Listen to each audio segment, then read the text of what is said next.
Following Superstorm Sandy in January 2013, Congress passed Public Law 113-2, which awarded $50 billion in disaster recovery funding for communities impacted by Superstorm Sandy. New York State was the largest recipient, with $28 billion total, and $4.5 billion of that allocation was in community development block grants, disaster recovery funding. So CDBG DR funds are, the Governor's Office of Storm Recovery was formed shortly after that to help coordinate recovery efforts across the state, and specifically to manage and disperse those $4.5 billion in CDBG DR funds. Community Development Block Grant funding is administered through HUD, Housing and Urban Development, and it's a little bit different from the funding that, actually it's very different from the funding that comes through after disasters from FEMA and other agencies. CDBG block grant funds provide communities with a lot of flexibility. We're not just repairing and replacing what was damaged, but we're also making communities more resilient and improving communities. HUD, CDBG, at this point, disaster recovery dollars is 46% of the CDBG budget for the federal government. So a lot of the CDBG program is in disaster recovery work around the country. So at GOZER, we're implementing and administering these funds through 5 programs. We have our housing program, which is the largest program. We have our infrastructure, small business, community reconstruction programs, and also the Rebuild by Design program, which was following that original allocation, was the result of a competition. So it's an additional allocation of money on top of the $4.5 billion originally allocated. So we recently actually released a 5-year report detailing all of the work that GOZER's been doing since Superstorm Sandy. You can see it on our website at www.stormrecovery-ny.gov. And in there, you can see a lot of the funding, a lot of the work that's been done has been on Long Island. And actually, I'm sure some of my fellow panel members are going to be speaking in some more detail about some of that work that's been done. But just kind of big picture, broad brush, we've dispersed over $1 billion to single-family homeowners and provided assistance to over 10,000 residents on Long Island, single-family homeowners, to repair and rebuild their dwellings. We've auctioned 450 properties that were purchased through the state's acquisition program to be redeveloped with resilient homes. We have preserved,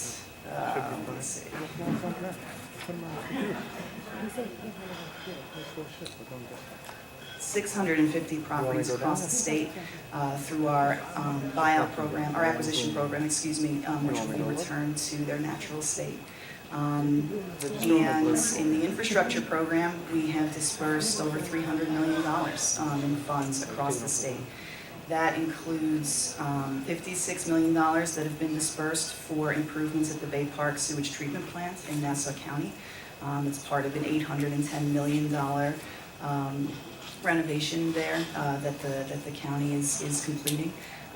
We've also dispersed over $85 million in matching funds for public assistance grants that were given to local governments following the storm.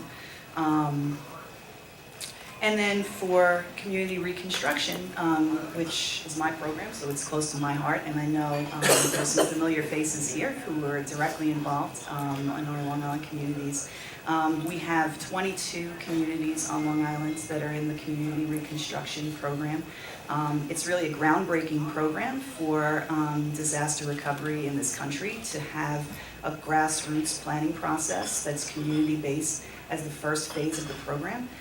It's the first time in this country we have given allocations to communities for the community members themselves to develop plans that identify what their needs are and what their opportunities are, and then select projects for those funds to go to. On Long Island, each community was allocated between $3 and $25 million. There were committees formed and public engagements held in a 9-month blitzkrieg planning process. For anyone who's done community planning work, to get that kind of task done in 9 months is pretty incredible.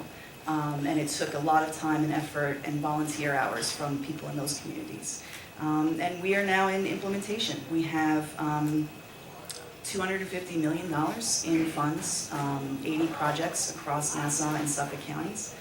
We're working with local governments who are implementing the projects, villages, towns, both counties, some special districts. We have a water reclamation district in Nassau County that's administering the project. So we're essentially a grant funding agency working through these local governments to build the projects that were identified from those plans. So every project we are implementing comes out of a community reconstruction plan and was developed by the community. We are into construction. We have 7 projects that have gone out to bid, with many more coming. And we've continued to engage communities as we've been in implementation. We've we've partnered with subrecipients who have held over 30 community meetings and updates for the planning committees in these communities. We have a newsletter that we release quarterly, which provides updates on our program and our projects. And we also, in January of 2018, are going to be launching an interactive map that shows the locations of our projects across the island. So across the state, excuse me. So that's, I think, an overview of a lot of the work that's happening on Long Island. My focus is particularly in community reconstruction and infrastructure.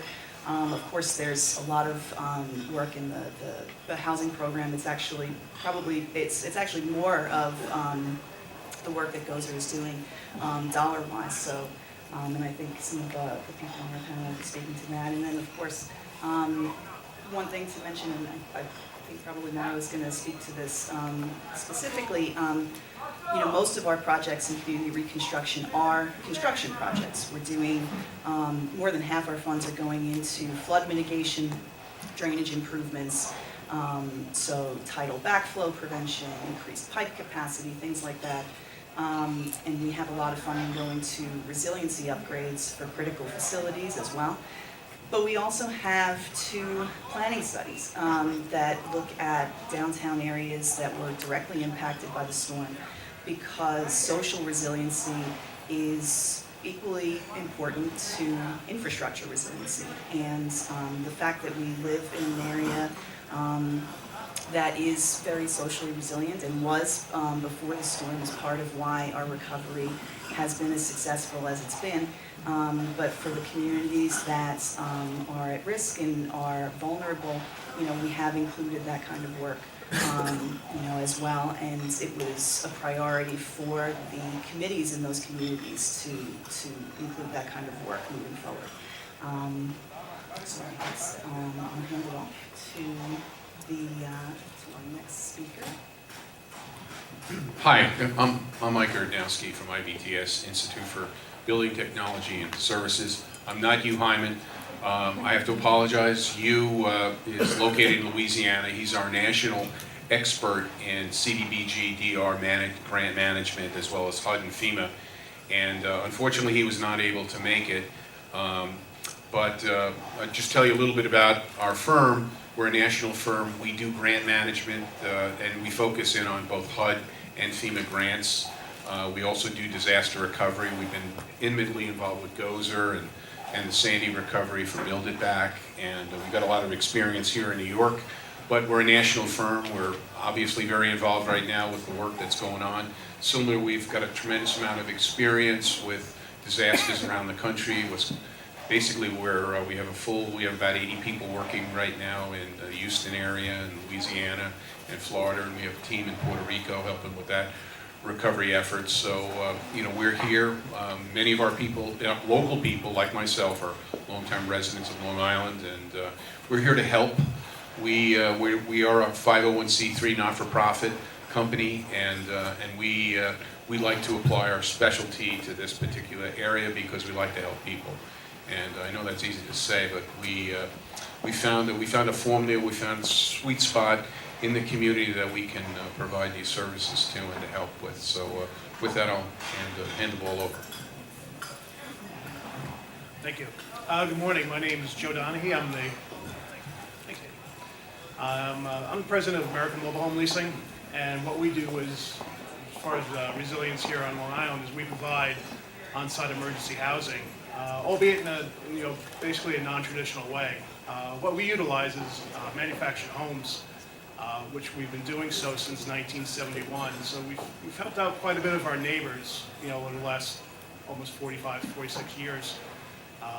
The way it works is we're notified of an emergency, whether it be a fire, some type of insurance loss to someone's home.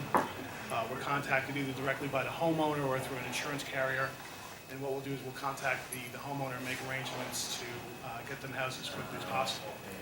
Because of our long-standing experience and our knowledge of the industry, we're able to do that pretty quickly, most times within 24 hours. So from the point where somebody experiences a major catastrophe to their home, we're able to house them very quickly. We coordinate with the local municipalities to get the proper permits, DOT, we have to clear the property, as well as electricians and so forth to get them set up. It generally takes about 3 to 4 hours per family to get them up and running once we arrive on site. Now, because we use manufactured homes, they're not to be confused with RVs, campers, travel trailers. These are manufactured homes.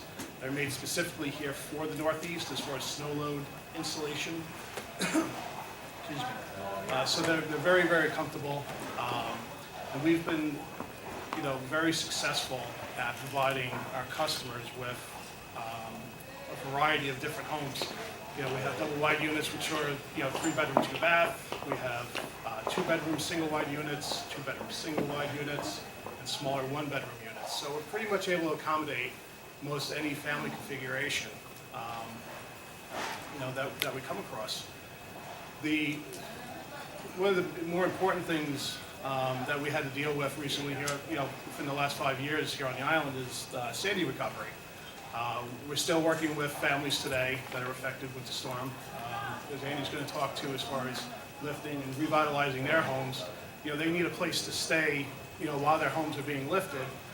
A lot of times the families come to us, they're having quite a difficult time trying to find an affordable place to go. I know we've all touched on resiliency, affordable housing, and so forth. So, that's where we come into play. We're very affordable for what we're able to provide our fellow neighbors. A lot of times they're very grateful. We've had actually some people that have been in our homes for several years, just due to extenuating circumstances. There are a lot of good things that are going on. There's a lot of things that need to be improved upon with the process. One of the major things that we came across was the requirements for the IMA program, which is the Interim Mortgage Assistance Program.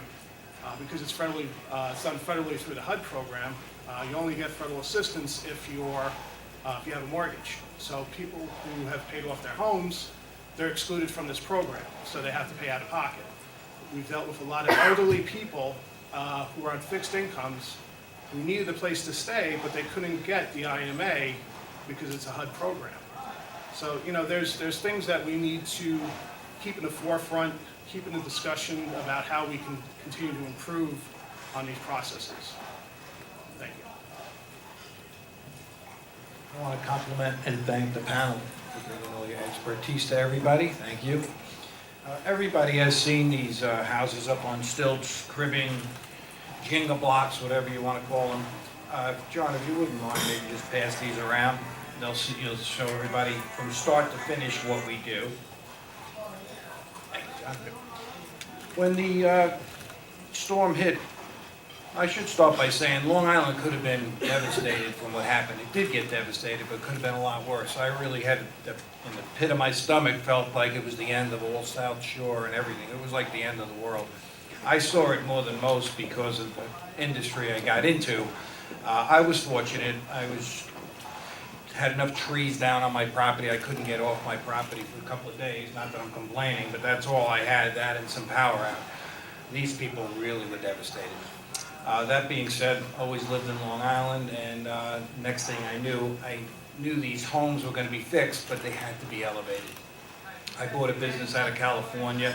To date, we have lifted over 700 homes, and I can tell you these people feel so much better now that they know that next storm, and there will be a next storm, they'll be fine. They can sit in their pajamas and watch the water come up. Most of them are lifted very high. I get into the business actually out of kindness because I fixed so many homes.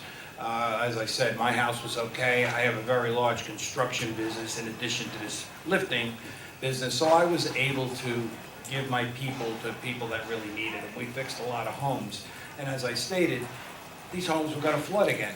It just didn't make sense, and that's how I got into the business. The only spot now, you go down a street, especially in Long Beach, one's up, three are down, two are up, and it looks like a kid whose teeth are missing. So hopefully they are all going to fill in. But in any event, like I say, to date we've done over 700, and we're very proud to have helped that many people. Thank you for your time.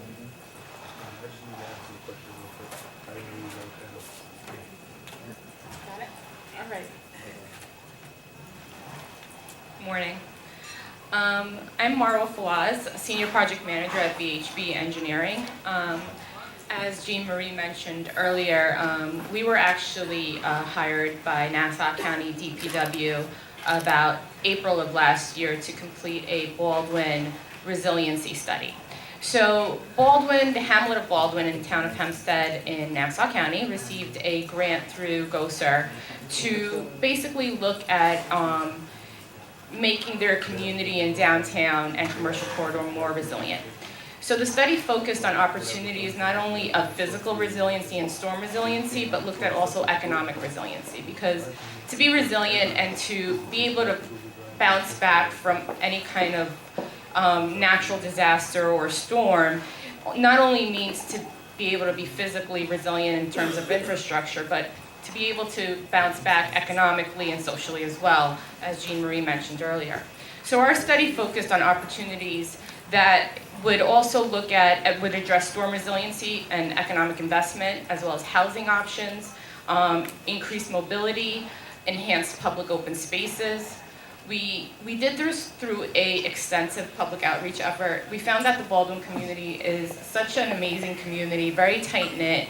They want to see their community thrive. They came out in the hundreds to our public workshops.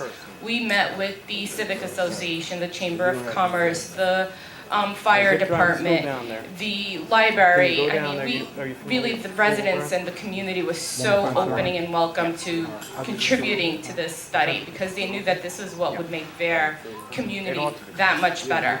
By incorporating the public outreach, we were able to come up with land use and economic planning strategies, smart growth principles. We looked at transit-oriented development around their train station, which is such a huge asset to their community. We looked at placemaking, we looked at complete streets, we looked at green infrastructure. So all these strategies that this study incorporated will hopefully be the basis for making Baldwin a more resilient community. So I want to talk a little bit more. These community-based recommendations, we call them, and they're in the final plan, which was completed in June. And I think you can find it on GOSER's website, right? Yes. Yeah. There were 4 community-based recommendations. The first one was a Long Island Railroad TOD district. And so what that Long Island Railroad TOD district looked at was, because the Long Island Railroad was located outside of a high and extreme flood area, by creating this TOD overlay district around the train station, we saw that this could make this a more economically viable area.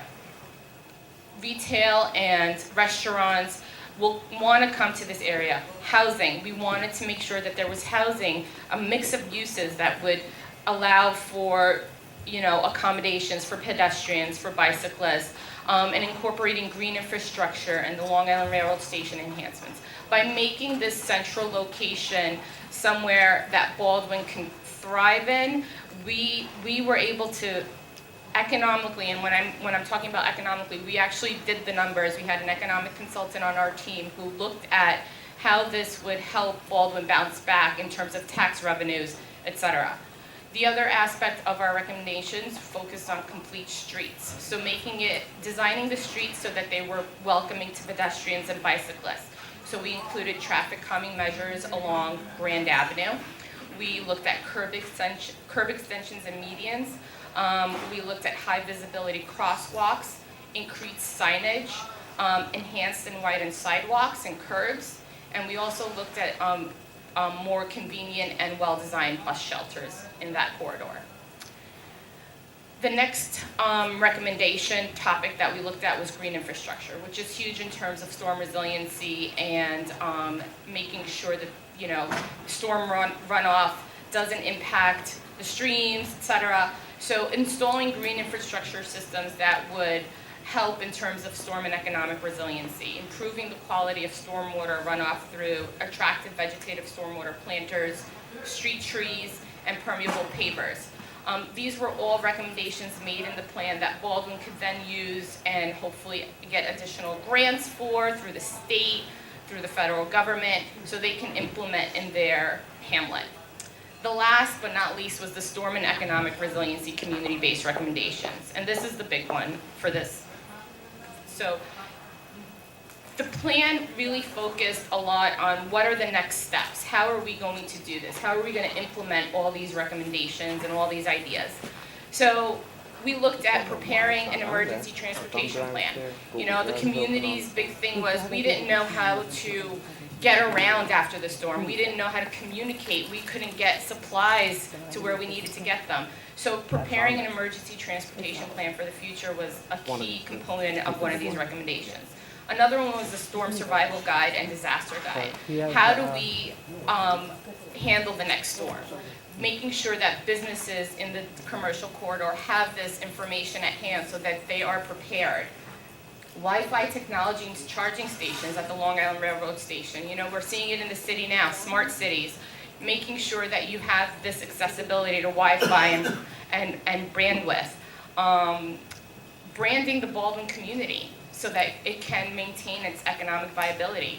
A business improvement district. Baldwin is not an incorporated village, so possibly getting the businesses together and making it a business improvement district where all the businesses in that community work together to make sure that they're, maintaining the corridor. Everything looks better when it's more attractive and it becomes more economically vibrant. People want to walk more. Pedestrian amenities. Art displays and vacant storefronts was another idea that we had, so that things are more appealing and it's not just a vacant storefront where, it looks like nobody's been there forever, but it might make it look more attractive, getting the community to work together to make things just appear better so that people want to come and invest in this community. Another big thing was solar LED street lamps along Grand Avenue, and this is something that's actually a pilot program that's being implemented as we speak. And then the last thing that we looked at, and the high school is in the core of the corridor, so we focused really on bringing the high school, making it the heart of the community, and making sure that that was an area that people know is there, and that the students can know they can walk to grab something to eat, or to go shopping, or just that there's a wealth of information that they can rely on. So those were some of the ideas that came out of the study. This study really did look at a lot of different things for the community of Baldwin. The first step is going to be making it a more economic, vibrant area, and I think with that, it's going to be important to possibly change the zoning or make an overlay district around the Long Island Railroad, bringing more people to the area, giving an option of housing that's out of high flood zones, and so those are some of the things that came out of this study that was funded through GOSER, and there's definitely a lot of next steps to be taken, and this plan gives a variety of implementation techniques as well as resources that can be used to implement some of these recommendations or all of these recommendations. There's a wealth of information in it, and I hope that the community of Baldwin was happy with it at the end of the day. You know, they really, I mean, all their ideas are in this plan, so I'm sure that they'll be excited to see it progress and move forward. That's a really good plan. And with the CRP plans, there were, I believe, 8 in Suffolk County, and how many in Nassau? 14, something around there? 13 in Nassau, and then there ended up being 9 in Suffolk. That was close. All right, so 13 and 9. The number added up good, so that was pretty good. You know, and what I've heard from them, and with Vision Long Island, we had helped with community outreach in Suffolk County during the CRP process. I was a member of the Mastic Beach, Mastic Shirley CRP Citizens Committee. You know, one of the best things is that it was really community driven. And areas got anywhere between $3 million to $25 million in kind of kickstart money to start things. One of the important things to think is, you know, we'd all like for everything to be repaired yesterday. You know, it's been 5 years. A lot of people are tired, frustrated. We'd love to have everything done. Don't have the money for all that. So what are we going to do on a lot of things? And it's things like in Baldwin and other areas where you create plans and it opens up funding mechanisms for the future. One thing that I'd like to touch on before asking a couple questions, and most importantly, getting questions from people, is that the communities from the beginning until now and in the future really drive the process of relief and recovery. We now have 8 certified community organizations active in disaster on Long Island, and another 14 to 15 that are either pending or in some sort of form of training. I see Friends of Freeport back there. They're part of Nassau Community Emergency Response Team. You know, these things are important because and just a show of hands, who ended up volunteering after Sandy in one way, shape, or form? Wow, you guys are awesome. Who had some storm damage in one way, shape, or form in their homes?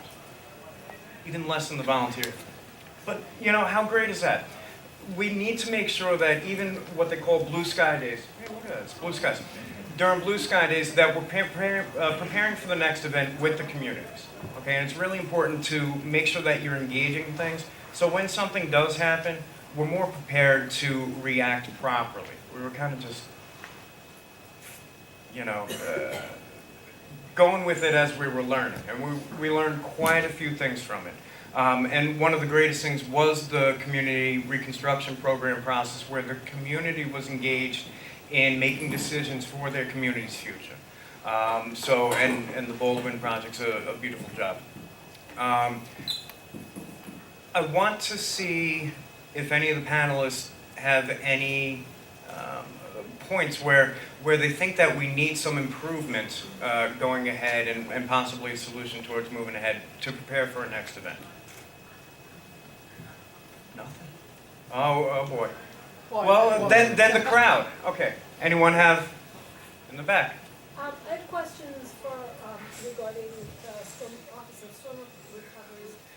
On Long Island, we have some housing alternatives and options that don't exist elsewhere. And getting funding to repair in those areas has been torturous, as best I can say it. I live in a co-op. I think we're the only co-op that actually at this point has been funded because of individuals who just wouldn't give up. A lot of the co-ops in the area gave up, and therefore people are unable to live where they were living. And I know that happened with individual homeowners as well. Are there ways that that process can be streamlined and improved so that people are not spending years out of the dwelling that they began in? Well, I'll start, you know, the housing program that goes, we have a lot of great people who work on that program. Unfortunately, I'm not one of them. I work on the community reconstruction infrastructure program, so I can't speak with specificity to what you've gone through. I do know we have, as part of our housing program, rental and co-op assistance that's provided, as well as the single-family homeowner program. But I guess what I can say is, you know, we have learned from our experience. Housing assistance is always difficult. It was the first program to be dispersing money in Gozer, and hopefully it will be the first program closed out. But we have actually, I was going to include it in my remarks, but we're, you know, we regularly coordinate with HUD, and they come out and do week-long visits with us to monitor our progress, to monitor our programs. And they are, we're able to give them that feedback, and it gets directly applied to other areas in the country where disasters occur. So of course this year with the terrible storms that happened in Texas and Florida, and most recently Puerto Rico, through our coordination with HUD as a grantee, you know, our experiences here are hopefully able to make their experience go smoother. And specifically with Puerto Rico, even beyond that, the governor has been very active in trying to give direct support to the governor of Puerto Rico and the citizens there. The governor of Puerto Rico visited and toured our disaster impacted areas, and representatives from Gozer are working with people in his office to try and help them as they're designing their programs for housing recovery, for infrastructure recovery. So we have lessons learned here. I think that, you know, if we were to be impacted by another storm like a Sandy, you know, we would, as good as our recovery has been, we would be better, we would be faster, we would, you know, we would be able to apply those lessons learned. But already, even without that, there are others in other parts of the country that are benefiting from what we learned here on the islands. Oh, I have a question for Andy. You were saying that you participate in the process of lifting houses and getting people into like houses after Sandy and after events like those. I was looking at the paper that was passed around, and was that the construction, like was that picture taken during construction, or was that the end goal of the house? Well, unless the packet got separated, it was actually a series. It was a It series. was from start, Okay. during, and then the final. Oh, I think I just looked at the first. Yeah, it was actually said. Okay. I have a question for Andy, but Jean, I just want to say something to Jean Marie. My brother and his wife, who has lupus, live in Puerto Rico. So please tell Andrew Cuomo to keep on keeping on, okay, because they need it. I agree. And I live in Long Beach, so having lived through what was nothing compared to Puerto Rico, I think. But anyway, Andy, I see a lot of houses already completed, built up, and many in the process. And I've been curious, what's going on in that under part? Where is the water tank? Where is everything that got destroyed without raising houses? And will the cars still drown like one of ours did? Absolutely, the cars will drown. Okay, But, cars can be replaced. yeah, and not only that, I think next time everyone's gonna move their cars. I don't think you'll ever see that again, 30,000 cars in Long My Beach car alone. on the street had sand on it. The car in the garage under my building drowned. Wow. But anyway, so where is all the utilities and everything now in these houses that are raised? Well, everything is mandated to be raised. What a lot of people don't realize, if you were 51% or more damaged, you actually are mandated to raise. People are taking that lightly, and they're gonna realize it in two ways. One is gonna be on the resale, and the second on insurance costs in the future. But to answer the question, everything under the house as part of the elevation, everything is elevated. There's nothing staying below the 2 foot above base flood elevation. Got a question?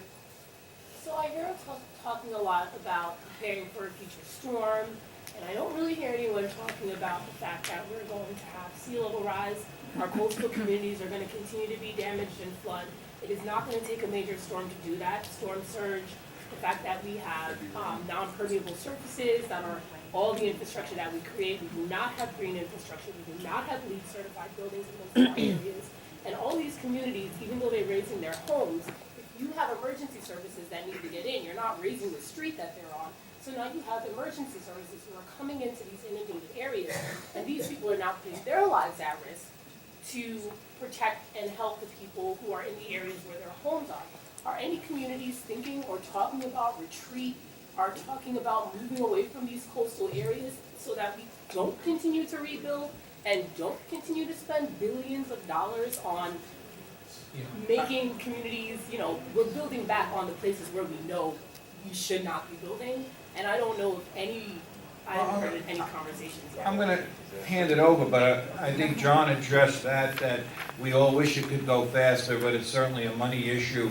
I can tell you there's no doubt it's being worked on, but money always gets in the way.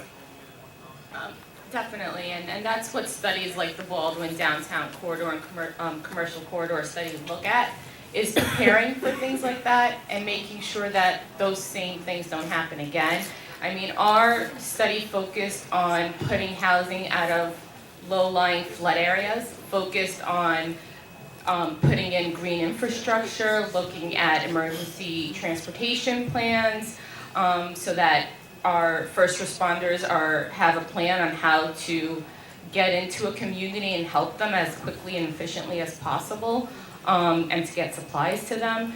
Looking at making sure that a community is economically viable and can bounce back from a storm. Being without power can devastate a small business. So putting in the type of infrastructure that will be resilient against the next storm is part of these types of studies, and that's what communities really need in order to protect themselves from being hindered by a next storm or another natural disaster that we may have. Sometimes I feel like people take these studies a little bit too lightly. They think there's just a bunch of paper, but there really is a lot of thought and research that goes into this. If you ever look at this Baldwin study, you'll see that we've actually looked at real examples of how our recommendations were implemented in other areas of the country. So these recommendations are real things that are implementable and that have been successful in other areas, and that can really help a community protect itself and become more resilient. So I think that first things first is making sure that a community has a plan. And just before I give it to Jean Marie, yes, I can tell you right now, Mastic Beach is one of them that would, there was an option of acquisitions or buyouts, right? They did not want acquisitions. They wanted a gradual retreat for many reasons, and that's something that the community wanted also. It's also in the comprehensive plan. Also with the Fire Island Montauk project that's coming up, it's been drafted since like 1960. Sitting there and everything. Now it's fundable. So I think there'll be about, offhand, 4 miles of road, 6 miles of roadway that will be elevated, as well as other buyouts and whatnot. So it is being looked at. In some areas, it's really community by community basis. You can't plan for the entire runoff. Also, with regard to your first point on sea level rise, in New York State, after Sandy, the state adopted the Community Risk and Resiliency Act, which, being a state office, our projects are all subject to that act, and we have to incorporate sea level rise predictions in our projects. So all of the infrastructure projects I mentioned earlier are incorporating sea level rise predictions. And that continues, even though it's federal funding and the requirements have changed on that level in New York State, we are still mandated to look at those sea level rise. And as John mentioned, our buyout and acquisition program that's funded through the recovery dollars following Sandy, based on the wants and needs of these communities, we do have properties that are being acquired and will be forever natural but it was a voluntary program, which is, the way, we talk about community-based recovery, and that is the way that these communities wanted to proceed following that storm. But for the properties that are being redeveloped, they're being redeveloped to comply with the most recent data we have on flooding, and in many cases are elevated even higher than the minimum requirements. So we are building back these communities to be more resilient, even given the impacts of sea level rise. Laura, There is a study being done through the Corps of Engineers on floodgates that's going to be built. Hopefully it will pass, and floodgates will go between the two entrances through the barrier islands that comes into, is it the Good Shepherd? Jones Inlet. And with those, it will be an open and closing kind of a thing that will stop the flooding from coming in. It's sort of like what's been done in Rotterdam and in Venice is being built in Italy.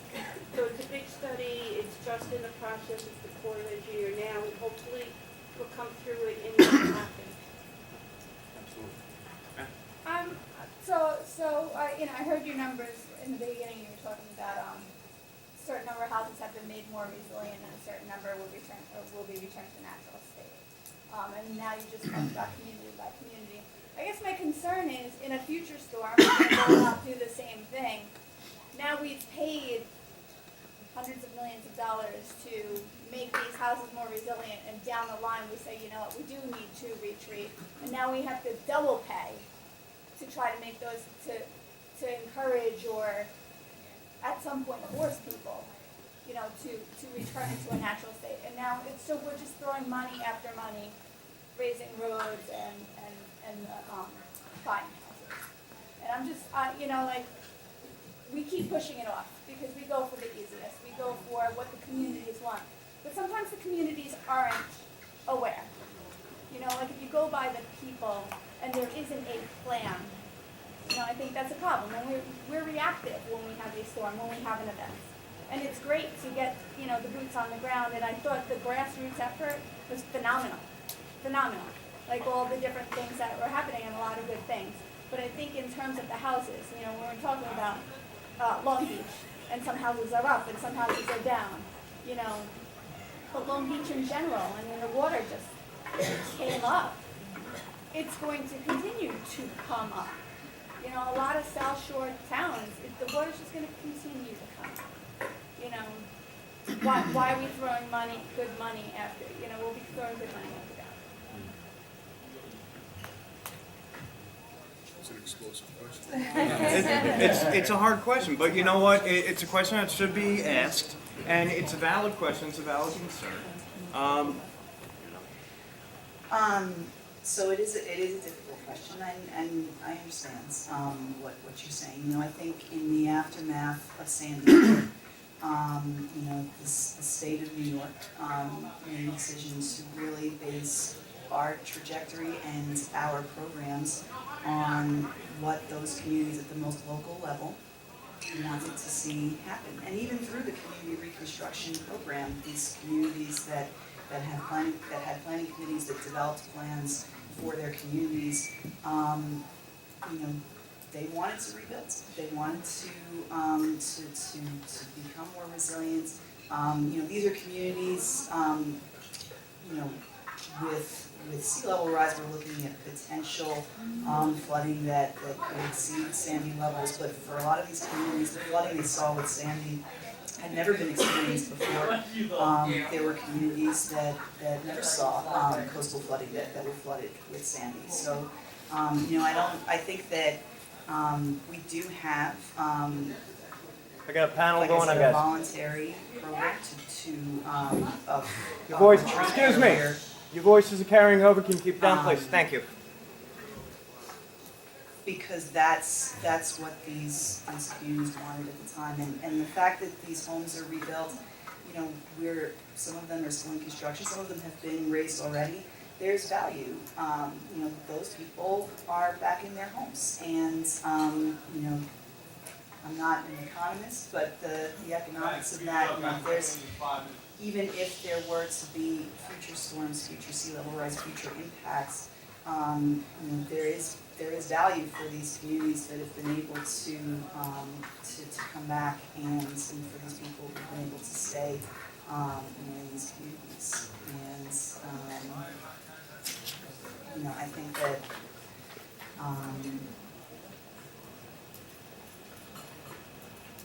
yeah, I guess that's. Can I just, one other thing that just came to me. Were not some houses auctioned? So now, Yes. so those people actually decided they did not want to come back to their house for whatever reason. Why didn't we just return those to natural estate? So those would be less houses that we'd have to worry about. Right, well, just, sorry, so, can you hear me? I'm sorry. So I work with Jean Marie, with the storm recovery office, and, when we were in the planning process and building the plan with the community members, when we ever spoke about retreat, a lot of community members would throw their arms up and say, no. These are our homes, these are our assets, this is what we've built for, this is where our families are from. And through many of our public meetings as well, we had boards that say, here are the options, and retreat was one of them, and not many put a sticky on a retreat board. So that was our sort of outreach to the most local level. And for the second question with respect to why people didn't want their homes and why we didn't keep them in, naturally green. One, it was also a community members who voiced concern that between one home, there's this empty lot, and the look of their neighborhood for them would diminish and decrease. So the compromise was, of course, that the state, working with the most local municipality, whether it be the town of Hempstead, town of Oyster Bay, and the villages, that we would auction those homes off.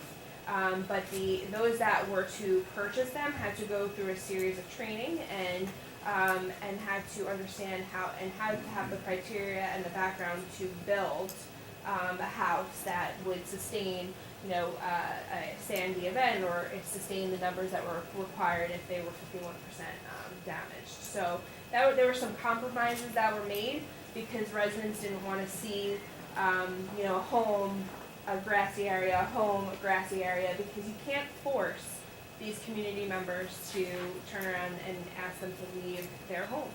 You can't force them. And so we in the state, working with the most local level of governments, try to do our best to find that compromise between the two. So my question then is, since you're doing the planning with community members, to address what was just said before though, how much information and education on scientific data, future insurance forecasting, were community members given, and how much did they actually understand? I spent a lot of time educating people on stuff that they shake their heads to and don't really understand. Sure. And I just don't know, I'm not saying it wasn't done. I'm wondering what types of public education was done for them to be, official enough to make these decisions for themselves. So- Most of them aren't experts. No, that's a great question. So as Jean Marie alluded to previously, in our planning process for 9 months, we brought in international planning firms, from architects and those that worked around the country and internationally. And specifically a group, Arup and Sataki, who have worked in the Northwest, where retreats from flooding from rivers is common. And it was actually presented to our Massapequa group. And when we first opened up with the word retreat, it was not met with very warm and fuzzy feeling. But we did go through exactly what it looked like, retreat looked like out west. And we went through those steps. And they managed to understand it. In our 9-month planning process, it's meetings every 2 weeks. Mind you, so every 2 weeks we're back with the consultants asking questions, and they managed to put it in their project into basically their New York Rising CR plan as a potential option down the road. But also it comes to the funding source. Who's going to buy these properties out? Who's going to own and maintain them? And that falls back on your local municipality as well. So there's a lot of individuals and organizations and levels of government that we would have to find the funding for and the actual operation and maintenance for, and relocate these individuals. If we tell them to retreat, we want them to still stay in Nassau County. We want them to still stay on the island. And I think through studies that have been done in Baldwin, those are opportunities that if people do want to retreat, there are other opportunities for housing upland and in areas that we don't see as much flooding on a regular basis. And I'll just say, and then you. Community engagement and education, very, very important. Very hard to achieve right after an event also, because you still have the emotional stance. And if you're doing it 5 years later, you have a little more understanding. And honestly, we've gotten a lot more data over the past 5 years. Also, there was, in certain areas on Long Island, pushback from municipalities with saying, my tax base is going to, my tax base. Okay, it's not going to kill your tax base, okay? Because those homes are vacant right now. It's not going to kill the tax base, your residential tax base. It's actually going to almost break even because you're not paying for services, maintenance on these roads that flood whenever you sneeze, things like that. So That assumes the whole. Are they being receptive to that? some have, yes. Is this a And new you know what? conversation? Some have as time has gone on, because they'll see it in other areas and in different areas of the country also. But it's very difficult. There's no one size fits all. Sir? Well, I just want a quick follow-up question. When they did the retreat presentation, what was the population density of those areas? So these are very highly dense areas. Highly dense areas along the bay. These are. I just want to say, as naturalists, as planners, as economists, we can all make all the big plans that we don't have many. Yeah. We don't live there. Okay? And there are people that do live there, and if there was not one piece of infrastructure, Right. somebody's going to go live on the piece. Right. Okay? Difference is, they're not being supported by the Right. rest of us. Right. And they take that risk on. Yes. Right? So now we've got all these municipalities and cities that are right there. Like in Amsterdam. But they have a history and a whole culture. So for that country to survive, they've developed all these systems. Are we all gonna make that judgment on whether somebody should live there or not? That's a real tough one. I don't know if that's not getting answered today or in the next couple of years. But it's something to think about. Yeah, absolutely. Because Mother Nature's gonna win no matter what. Okay? To that point of communities that have, that have adapted because they've seen recurrent flooding, there are communities in New York State where buyouts following Sandy with CDBG funding, we've done community-wide buyouts. There's a community in Staten Island, there's also the Sydney community upstate, but those were communities that were repetitive flood communities where even prior to Sandy, they were seeing coastal flooding. And afterwards, at that level, they voluntarily said, we're done. We can't do this anymore. We're gonna take this opportunity and leave this community. So I don't wanna, on Long Island, we didn't see that, but we do have those, that has happened in other communities in New York State. Sir? You mentioned the Far Island module point. Yes, sir. Any update on that? What's the latest that's going on with that? The latest and greatest on that is the money has been appropriated.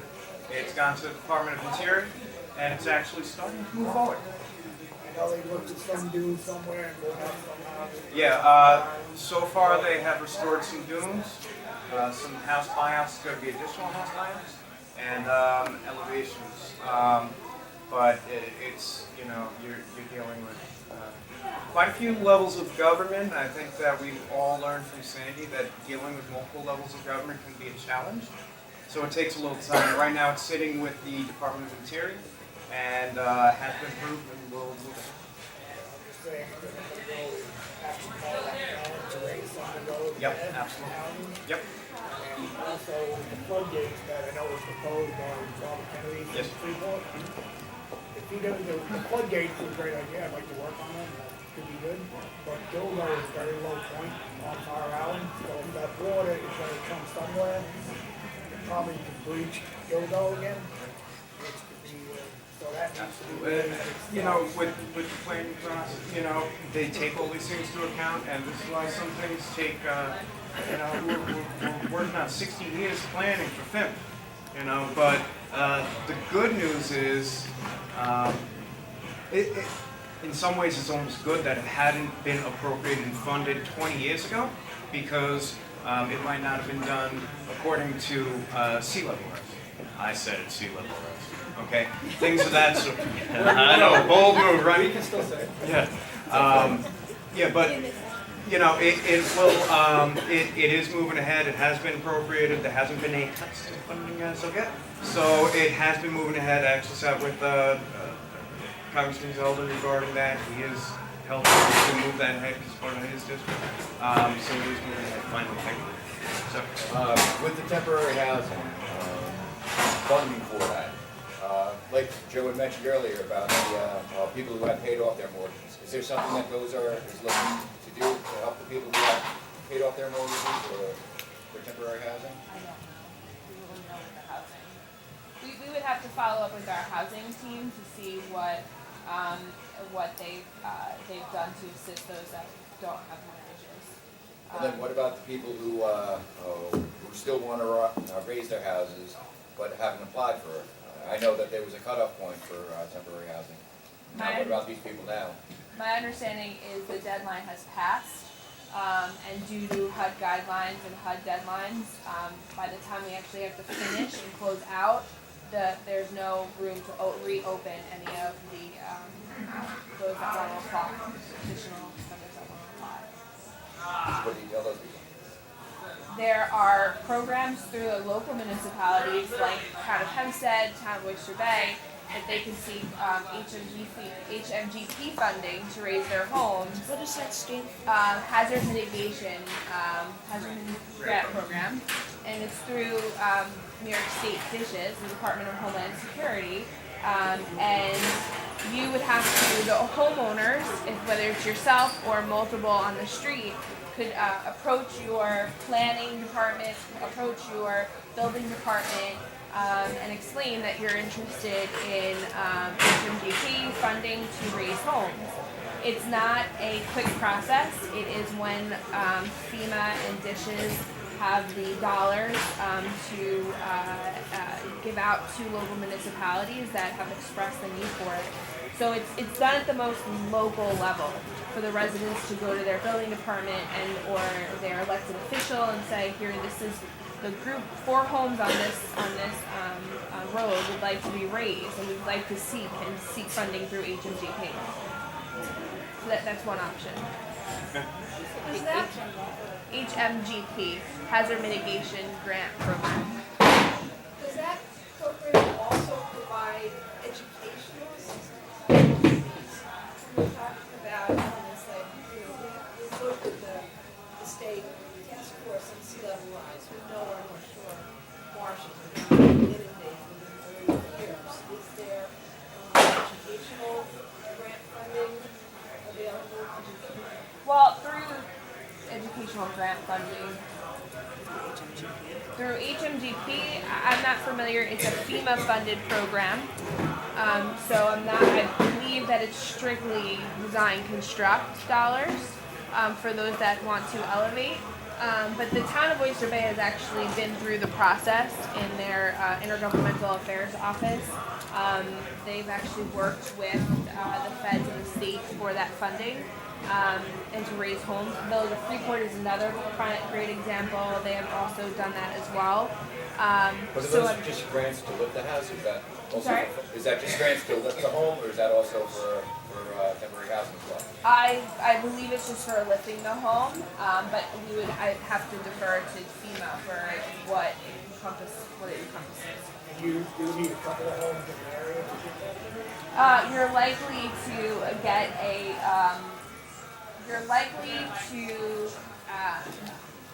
get a larger response if there are more homeowners that are on your block that would like to raise, because it shows the interest by the local residents to the local municipality.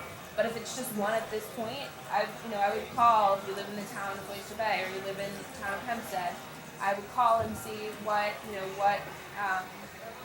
they can do. They can put you on a list, because they do keep running lists of people that call for those projects. So there's nothing immediate out of the governor's office of storm recovery that could assist with that, though. I mean, it's a process. We're over 5 years out. We've learned a lot of things. We have a long way to go. But it's a process, and there's still a lot of work that needs to be done. And I think that a lot of people have learned a lot of things, whether it be homeowners, whether it be planners, contractors, housing, governor's office. We've all learned a lot of things, but we got to keep moving forward on it. So I know we can talk about, what has gone wrong, what needs to be done moving forward. Friends of Long Island, which is Fire Division Long Island, we're going to hold a meeting coming up within the next year. Try to get some more ideas together, get ideas from the community, get it over to you guys, everybody talk, and try to make some progress on it. So I want to thank you for this. As you can hear, lunch is getting started.